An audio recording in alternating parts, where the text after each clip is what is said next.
Hello, you guys. Happy Tuesday. My name is Julie Wilhite. I am a portrait and brand photographer based in Austin, Texas.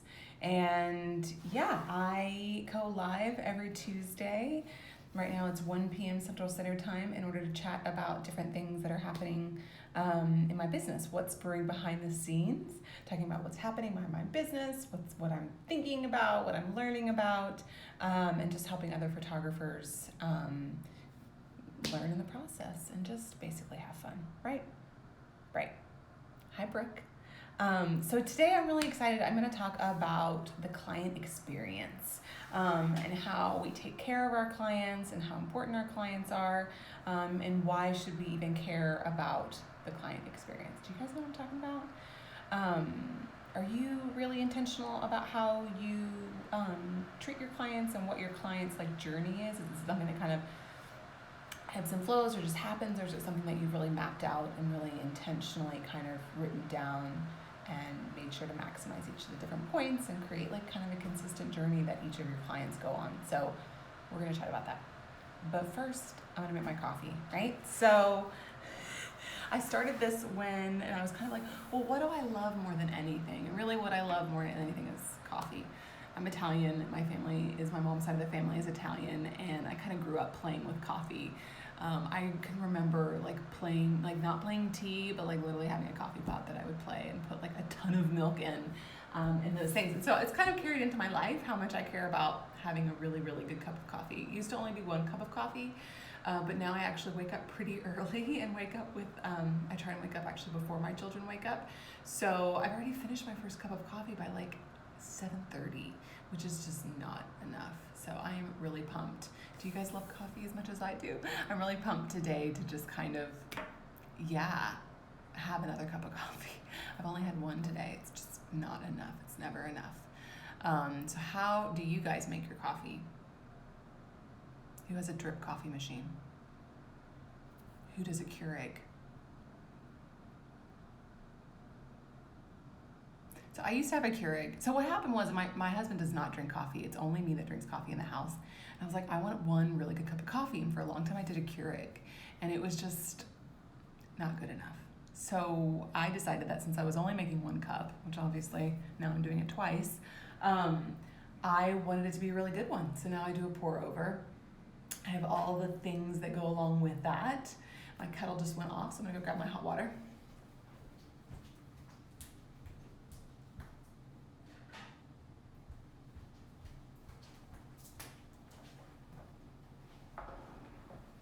So yeah, I do a pour over.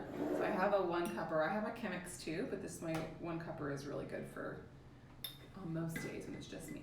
Sometimes my husband does really like it when I make the Chemex, then he can have a cup as well. Or sometimes I make the Chemex just so I can have some extra in the refrigerator, so I don't have to make 2 cups. I can actually have an iced cup later in the day.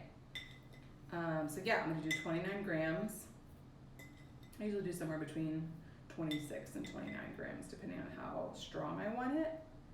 I might do 27 right now, just to be super specific, right?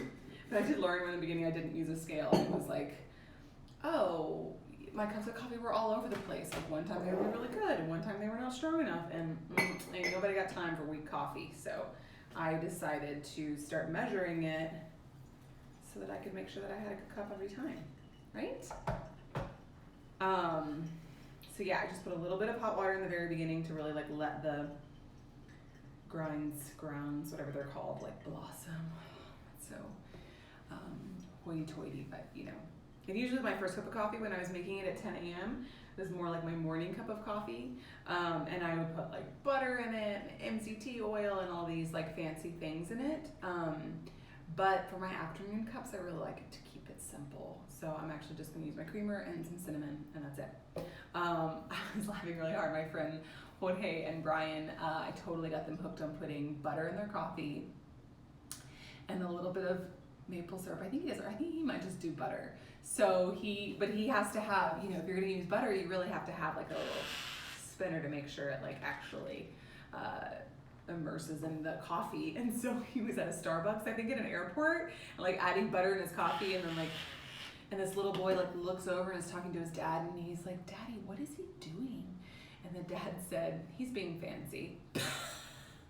I laughed so hard when I heard that because, yeah, it's a little fancy, but it's worth it because it tastes so good. I actually use goat butter in my coffee most mornings.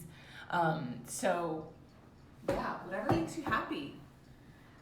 When I was breastfeeding my baby, who's a year and a half now, when I was breastfeeding him, I couldn't really have a lot of dairy, so I wasn't allowed to have butter in my coffee. And it was really sad, but now that I'm back to just being me, that I'm feeding myself, I get to have butter again sometimes, which is really fancy and delicious. So, are you guys having a good week? I feel like it's like full-fledged summer right now. I know like maybe I'm a little late, but it is warm outside. We have been to the pool like several times, and it's just been really fun to just like fall into those kind of like summer activities. And just enjoy the outdoors a little bit more, which pretty much means you need to be at the pool, right? Because it's going to get even warmer. Today we actually went for a walk with my friend, which was amazing, and it was great to just be outside. But my baby is like the biggest sweater. Ash just like sweat.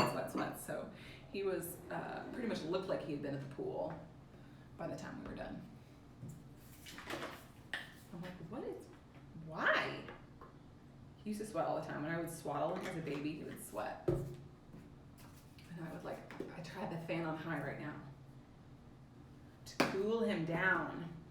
So one of the things I've really been obsessed with this week, and I want to hear if you guys have read this too, is I've been listening to Brendon Burchard's book, High Performance Habits. Has anybody else read this? I'm listening to it, and he reads it himself, which I really don't like to listen to books unless they're read by the author. Or like a really good narrator. I hope it's not Kramer. There's been a lot of rain. Of course, that's kind of nice, right? Does that mean that it's a little cooler? We've had a lot of rain, or we had a lot of rain in May, and it was really unfortunate for weddings and just sad because you have to move your sessions all around, which is, I hate the rain, but then love the rain because now it's like all beautiful and there's wildflowers everywhere. But at least it kind of cools us down a little bit. But I think we've entered into our like just hot phase of the summer rather than the rainy phase. Oh, that's good. Did you have to move a lot of sessions around, or are you not shooting that many sessions right now in general? My copywriter is in Chicago, and she is always posting these beautiful videos of her walking in the street, Claire, if you're listening to this. And they just, it looks incredible. I'm sure the summer is the best time of the year. So yeah, so please tell me if anyone has ever listened to or ever read High Performance Habits by Brendon Burchard. I've been really interested in it. I literally just started on maybe like in the 3rd chapter or something, and he's talking about these 6 habits that he believed that all high performers do, and that if you actually follow these habits, then you yourself can be a high performer. They're not something that only certain types of people can have. They're actually learned habits that we can actually implement into our lives in order to make us become high performers. And not only high performers, but people that love their lives as well, which I think is something that's really important to me. Is like, I don't want to just be productive or just be working. Like, I want to actually love my life, right? Like, we only get one of these. We're only going to be this age once. Not shooting much now. Yeah, it's summertime. I've actually slowed down a little bit from our spring. And although, yes, I love shooting, sometimes it's nice to also take a little break. So I hope you are enjoying this little bit of a break and being able to do some personal projects. I don't know if you guys saw my Instagram post today. Last week, I'm totally bouncing around on topics now, but last week I had a childless vacation. Basically, staycation is what I was calling it. A childless staycation where I stayed at home. And I was very intentional about this. And it's like one of those things like, why did I not do this earlier?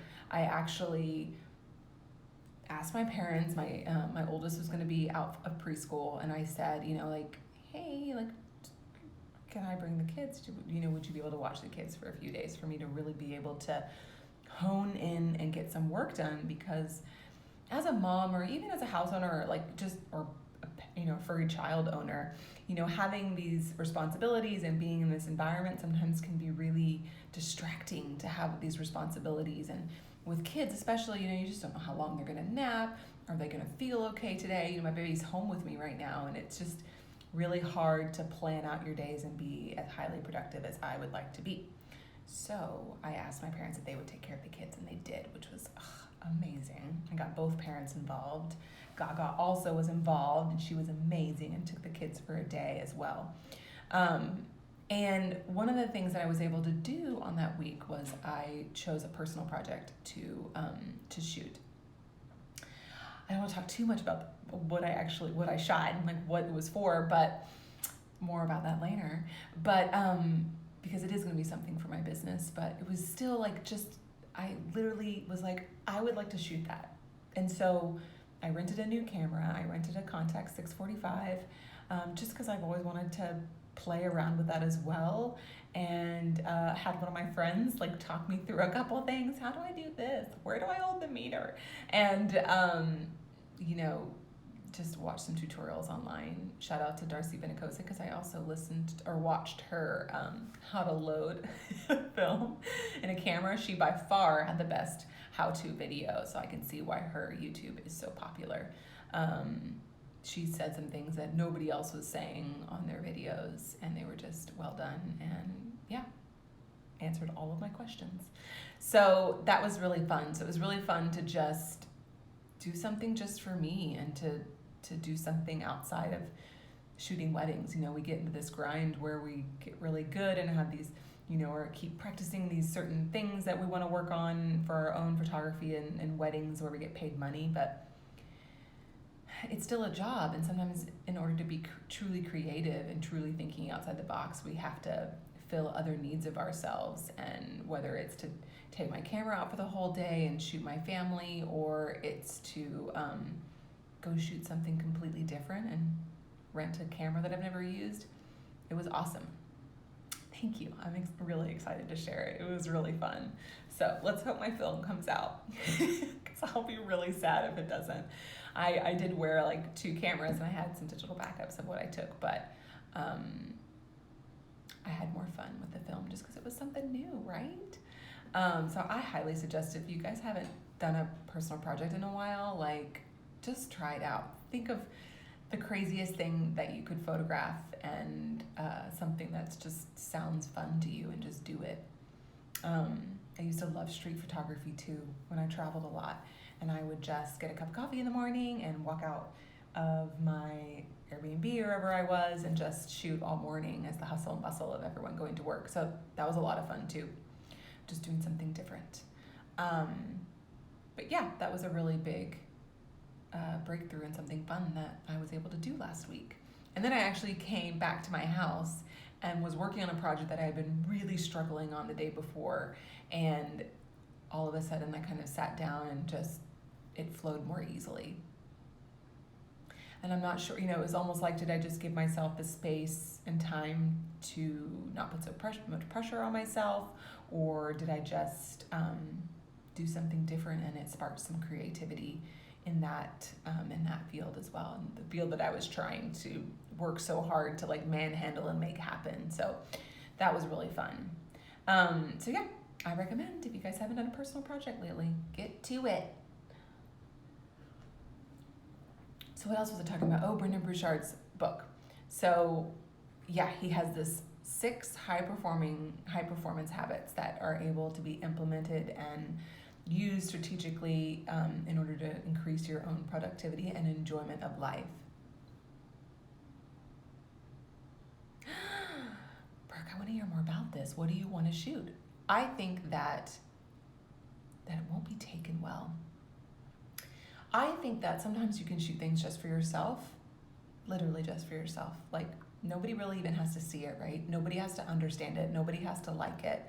When you're shooting for yourself, it can sometimes literally be for your own enjoyment of it, and for that own, sparking those things in your brain that just those cylinders that need to be greased and fired. I don't know where I'm getting this analogy from, but it is really true that when you do something completely out of your wheelhouse, it just sparks something in your brain that I feel like doesn't always get sparked when you're doing the same things over and over, and especially when you're doing it for your business. Courtney, I loved Big Magic. I really did too. And I had a hard time reading it, and then I listened to it. I've just discovered that I'm a much better Audible book. But Elizabeth Gilbert actually reads Big Magic. And did you know she has a podcast about it too? I forget what it's called, something about magic, but where she goes in and talks to different people and sparks magic. But I love her analogy of like that creativity is coming to you at all times. Like the universe is giving you ideas, and then you either are ready to accept them or not. It's just a really interesting way of viewing creativity, and I loved that too. But I have not heard about Blue Ocean Strategy. You'll have to tell me more about this. I'm going to Google it immediately when we get off. I love all this stuff about like productivity and strategy, and my word of the year of 2019 has been intention, and I really have felt that I've continued to carry it through the whole year, which was kind of exciting, right? Well, halfway through the year. We're in June. What was your word for the year? But it's been, to read some of these books about like strategy, or being strategic about being productive, being strategic about what I'm going to do with my money in order to create wealth, being strategic about creating a great client experience. I've just felt like, creating intention and strategy and like specific things that I do have been really helpful in my life right now. I don't know if you guys agree. Brooke, yes, get that friend. I've actually been really enjoying just photographing one person lately too, and doing kind of like lifestyle. I've done it for another photographer that I really love and admire, and just being like, all right, what are the different points that you love to do? What do you talk about in your social channels? And then how do you create a visual like representation of that in order to assist you when you're planning out Instagram or planning out your website or whatever it may be, when you're talking about who you are and what you do, and like how can we create imagery around that to support you. So like with friends, that would be even more fun. Like put on a cute outfit and go around to some really cute, I'm like thinking immediately coffee shops, but just somewhere fun and then you can get some like cool walls and different spaces around the places that you're walking to, and go to a plant shop if he likes plant shops. I took someone to a plant shop once. We have some really good plant shops here in Austin, and that was really fun to just kind of meander around in the plants and pick up plants and touch plants. Maybe not all the cactus, but you know what I mean. You should definitely convince him. Make sure that he reschedules. Put it on the calendar. Lately, I've been kind of like, okay, my spring is like starting to slow down a little bit, so I can be intentional, you like that, of my calendar. And like, okay, if I haven't been able to hang out with as many friends as I wanted to, like once a week, if I'm able to make like one play date or one friend that I can catch up with, I find that to be really, feeding my soul as well. So convince him. Go into the city. What other books have you guys been reading and enjoying? I also downloaded an Oprah Winfrey book, Path to something about your vision of your life or finding your purpose. Yes, The Path to Your Purpose, I think, or something like that. And she reads it. Why does she feel like, I don't know why the first thing I'm thinking of is going to church. Like, I just feel like hanging out with Oprah or listening to Oprah talk, it's like my grandmother's or my mom is telling me to do things. Do you guys feel that way about Oprah? She's just heaven. The Alchemist. Okay, is that a nonfiction book? I mean, a fiction book or nonfiction? It sounds familiar, but I haven't read it or heard about it, or like dug deeper into what it is. So please share, because I think I might need to, again, mix it up, right? I get really on these kicks of like listening to podcasts and things about money. Oh, fiction, even better. The other thing I've really been loving, and I actually wrote this in my newsletter last week. If you guys haven't signed up for my newsletter, I really have been putting a lot of thought and effort into my newsletters. You can just go to my homepage and scroll down and put your email in. But every week I send out an email, typically on Tuesdays or Wednesdays, and talk about just different things that I'm focusing on. But last week was just like 5 of my favorite things. And one thing that I've really been enjoying right now is I went over to a friend's house, and her husband, love him to death, started talking about politics. And I was like, I'm not someone who talks about politics very much.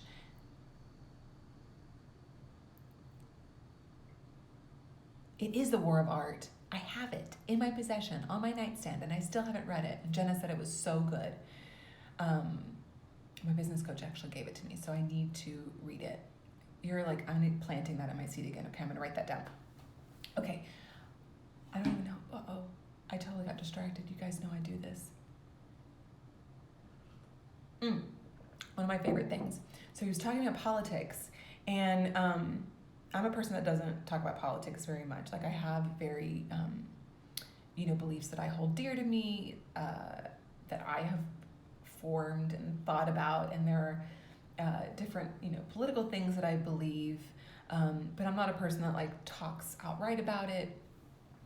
Anyways, he really inspired me and challenged me that although I'm not going to be someone who's going to fight with someone in the corner about my political views about things, I know that we're not always going to be able to change each other's minds, and I don't want to change anyone's mind, but being just educated on what is happening in our world and in our country right now, I felt really inspired to do that. And my sister is really good. She, and I've noticed a big difference in her since after the last election. She signed up for the New York Times.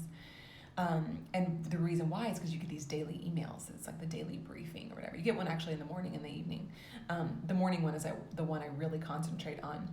But it sends an email, and it just talks about like the top 5 stories that are currently in the news. And it's just so helpful to just like read through them. They're not talking about, whether you should believe one thing or the other about it, but here are 5 stories that are currently in the news, and just knowing what's being discussed and what's currently in the happening in our world has been really helpful, and really, because I don't have a lot of time, so being able to really look over that New York Times daily briefing and getting a quick snapshot, I feel pretty empowered by it. So if you guys don't do that, I highly recommend it.